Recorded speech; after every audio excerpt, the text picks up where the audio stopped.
بسم اللہ الرحمن الرحیم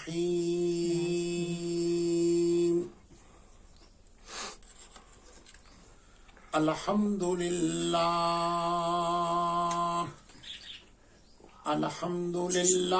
وکفا وسلام علی عبادہ الذین اصطفى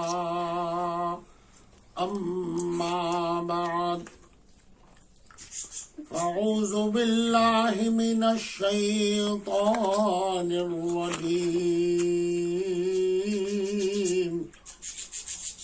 بسم اللہ الرحمن الرحیم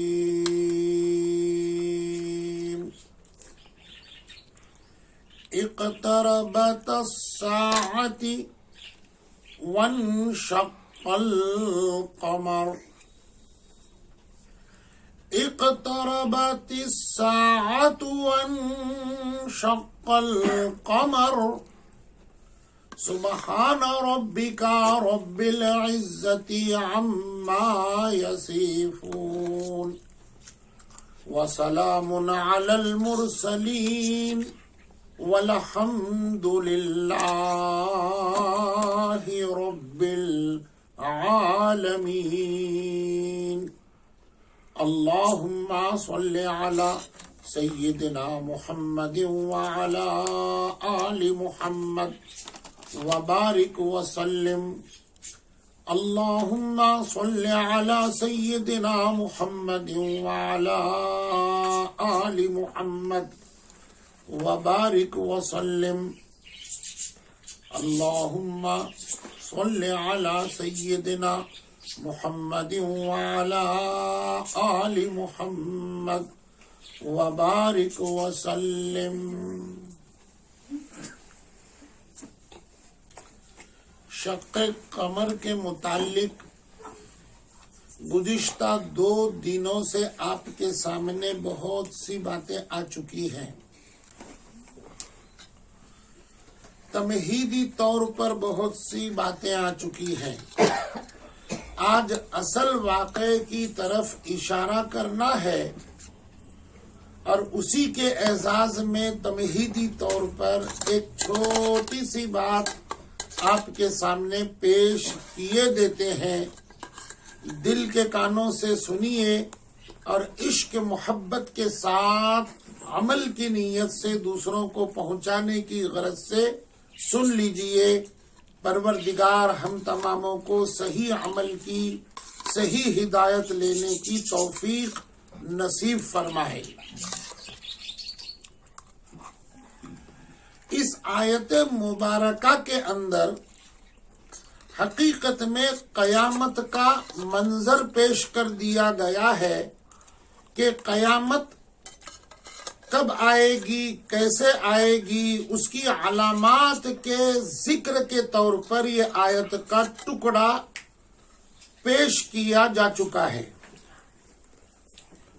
لیکن ساتھ میں مفسرین نے ایک عجیب بات بتا دی ہے کہ قیامت کی علامت کے طور پر سب سے بڑی کوئی چیز اگر دکھانے کے لیے، بولنے کے لیے، سامنے رکھنے کے لیے آتی ہے تو وہ شق قمر کی چیز ہے. بہت اعلیٰ اور اولیٰ، یہ قیامت کے علامات میں سب سے بڑی چیز ہے. سارے تفسیروں کے اندر اس کا ذکر موجود ہے. اگرچہ پیارے آقا حضرت محمد الرسول اللہ صلی اللہ علیہ وسلم نے بیان فرمایا کہ قیامت کا آنا اور ساتھ میں شق قمر کا وجود میں ہونا، وجود میں آنا، یہ دونوں چیزیں ایسی ہیں جیسے ہتھیلی کے 2 انگلیاں قریب ہیں، ایسی دونوں چیزیں ہیں. یہ آقا صلی اللہ علیہ وسلم نے خود بیان فرمایا اور آگے یہاں تک فرمایا صحابہ سے، میرا خود وجود، میری بعثت، میرا آنا یہ خود قیامت کی علامت ہے، اب تیار ہو جاؤ، قیامت بہت قریب آ چکی ہے۔ تو اس حیثیت سے شق قمر یہ بڑی علامت ہے قیامت کی، تو آج اس کو اچھی طرح آپ سن لیجئے۔ قرآن کریم کی اس آیت کے بعد حدیث مبارکہ صاحب بخاری اور صاحب ابو داؤد اور صاحب ابو مسلم، ان تینوں حدیثوں کے اندر بہت خوبصورت انداز کے اندر اس کا نقشہ کھینچا گیا ہے۔ ایک کے راوی ہیں انس ابن مالک رضی اللہ تعالی عنہ، ایک کے راوی ہیں سیدنا عبداللہ ابن مسعود رضی اللہ تعالی عنہ۔ صاحب بخاری میں انس ابن مالک روایت کرتے ہیں، تو بخاری اور مسلم شریف میں عبداللہ ابن مسعود رضی اللہ تعالی عنہ نے روایت کی ہے۔ سنیے، آقا صلی اللہ علیہ وسلم کے ہجرت مبارکہ کو قریب 5 برس ابھی بچے ہوئے تھے۔ آپ کو معلوم ہی ہوگا مکہ المکرمہ سے مدینہ طیبہ آپ نے ہجرت، آپ کے سنہ عیسوی 52واں برس گزر چکا تھا اور 53واں برس چالو تھا۔ اس وقت آپ صلی اللہ علیہ وسلم نے ہجرت فرمائی، تو اس کے 5 برس پہلے یعنی قریب 48 سال کی عمر آپ کی موجود تھی۔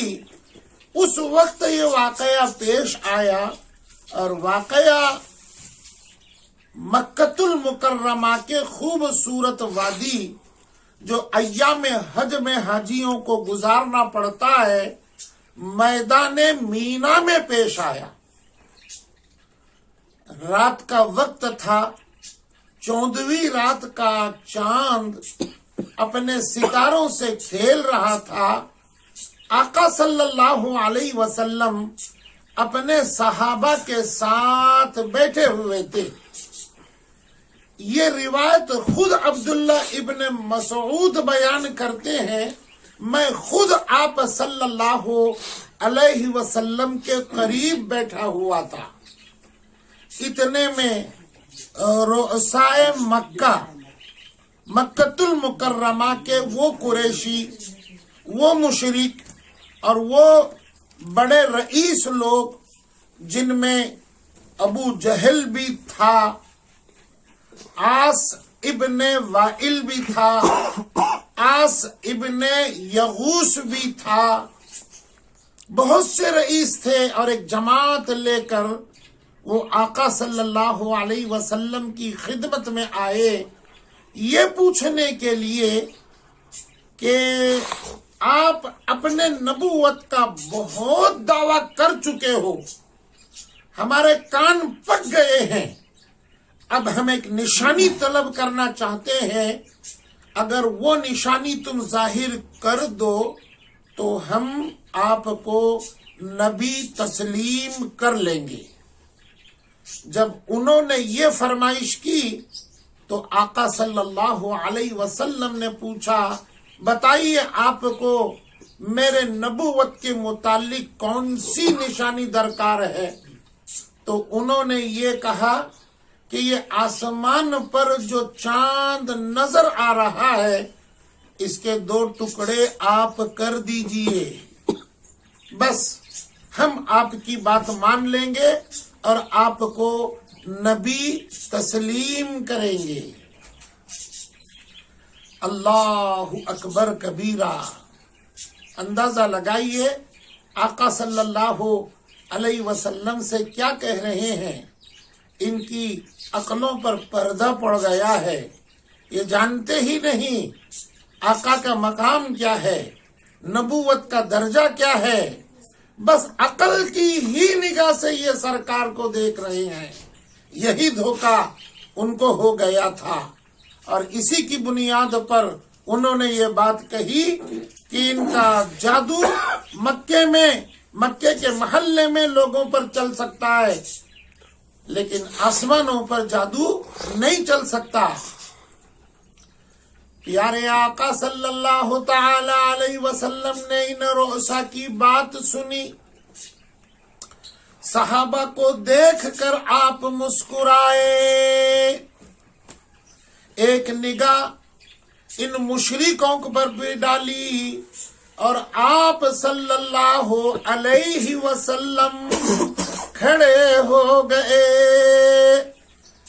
آپ ان مشرکوں کی طرف توجہ دے کر نگاہ کر کے پوچھنے لگے میں چاند کے 2 ٹکڑے کر دیتا ہوں تم سچی بات بولو ایمان لاؤ گے؟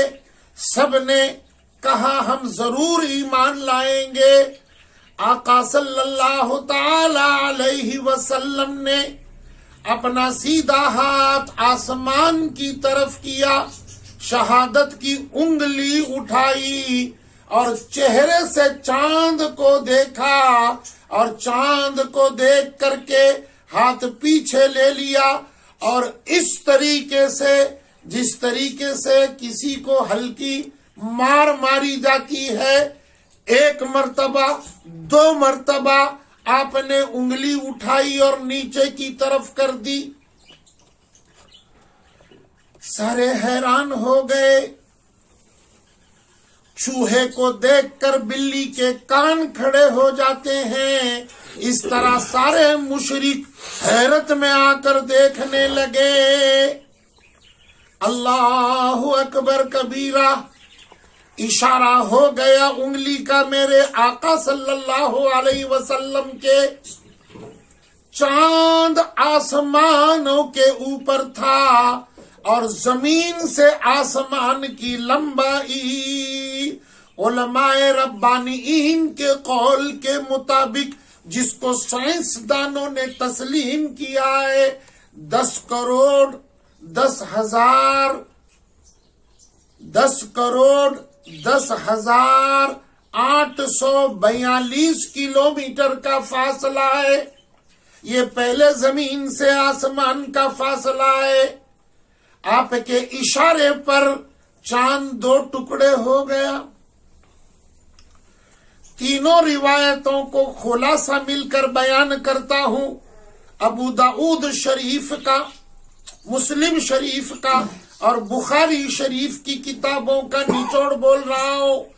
ایک میں لکھا ہوا ہے چاند پہاڑوں کے پیچھے جا کر گر پڑا ٹوٹ کر کے 2 ٹکڑے ہو کر کے. ایک کتاب میں لکھا ہوا ہے اس میں کا 1 ٹکڑا مشرق کی طرف چلا گیا, 1 ٹکڑا مغرب کی طرف چلا گیا. تیسری بات لکھی ہوئی ہے 1 ٹکڑا جبل ابو قبیس پر پڑا, 1 ٹکڑا جبل قیقعان پر گر گیا. اور عجیب خوبصورت بات البدایہ والنہایہ اس کتاب کے اندر لکھا ہوا ہے. اللہ اکبر کبیرہ. آپ کے اشارے کے اندر چاند جھومنے لگا کہ آقا نے آج مجھ سے خدمت لے لی, میرے مقدروں کے 4 چاند لگ گئے. چاند نے 2 ٹکڑے ہو گئے اور دونوں ٹکڑے مستانی انداز میں غار ہرا کے ایک طرف چلا گیا, دوسرا اس طرف چلا گیا. دونوں نے طواف کی شکل اختیار کی اور ایک پھیرا لگا کر کے آہستہ آہستہ آہستہ پھر چاند اوپر چلا گیا اور پھر جس شکل میں ٹوٹا ہوا تھا اصلی شکل میں جا کر کے جڑ گیا. صلی اللہ علیہ وسلم. اللہم صلی علی سیدنا محمد وعلی آل محمد وبارک وسلم. اس چاند کے دو ٹکڑے ہونے کی جو کیفیت ہے وہ کتنی دیر رہی تو اس کا ایک اندازہ آپ کے سامنے بیان کرتے ہیں. آپ سمجھ لیجئے کہ نماز عصر پڑھنے کے بعد مغرب کا جو وقت آ جاتا ہے، اتنا جو فاصلہ ہوتا ہے وہ 1 گھنٹہ آپ پکڑ لیں، 1.5 گھنٹہ پکڑ لیں. اتنی دیر چاند کے 2 ٹکڑے ہو گئے اور ایک غار حرا کا طواف کر کے، چکر لگا کر کے، جبل ابو قبیس اور قیقعان پر سے اٹھ کر کے جا کر کے جڑ گیا. اپنی حالت پر وہ پورا کے پورا ٹھہر گیا. اللہ اکبر کبیرہ. یہ ماجرا دیکھ لیا. اللہ اکبر. اب چوں میوں ہونے لگی، ایک دوسرے کو تکنے لگے. یہی دل سے کہہ رہے تھے اب تو کلمہ پڑھنا پڑے گا. زبان دی ہے، رئیس لوگ موجود ہیں، ابو جہل موجود ہے، لیکن ضد پنے کی موہر اس پر لگا دی ہے کفر کی. بھلا ہدایت اس کو کیسے ملتی؟ ہدایت اس کو ملتی ہے جو مانتا ہے، تسلیم کرتا ہے، دل و جان سے قبول کرتا ہے. لیکن یہاں تو اندر روگ تھا، یہ اندر کا بے ایمان تھا. اس نے کہا مجھے نہیں معلوم تھا اس کا جادو تو آسمانوں پر بھی چلے گا، لیکن ٹھہرو، ہم گڑبڑ نہیں کریں گے. ہم ایک کام کریں گے، تم سے وعدہ کیا ہے، زبان دی ہے تم کو. تمہارا تو جادو یہاں تو چل ہی جاتا ہے، لیکن زمین کے اوپر، باہر کے شہروں میں، اطراف میں، جو ملک یمن ہے، ملک شام ہے، عراق بغداد ہے، یہاں سے قافلے آتے رہتے ہیں مکہ شریف. ہم پہلے کچھ دن انتظار کریں گے، یہ قافلے آئیں گے، پھر ان کو پوچھیں گے کیا تم نے اپنی آنکھوں سے دیکھ لیا ہے چاند کے 2 ٹکڑے ہو گئے؟ تو انہوں نے کہا کہ ہاں دیکھ لیا ہے. تب ہم کلمہ پڑھیں گے، سوچیں گے. یہ بول کر مجلس کو ٹال دیا. اب انشاءاللہ میں بھی آپ کو اس وقت ٹال تو نہیں دیتا، بلکہ انتظار کی گھڑیاں گننے کے لیے چھوڑ دیتا ہوں. دنیا کے اندر کن کن لوگوں نے دیکھا، کیا اس کا معاملہ ہو گیا، کن کو ایمان ملا، اور پھر ان مسافروں نے کیا گواہی دے دی آ کر.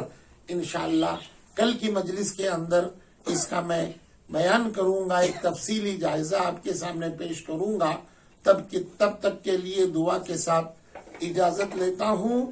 پروردگار عالم عشق محبت کے ساتھ جو ہم نے پیار سے سنا ہوا ہے شق قمر کا یہ معجزہ آپ صلی اللہ علیہ وسلم کا، اس معجزے کی ہی برکت سے آپ صلی اللہ علیہ وسلم کے نورانی اداؤں میں زندگی گزارنے کی خدا ہم تماموں کو توفیق عطا فرمائے. وآخر دعوانا ان الحمد للہ رب العالمین.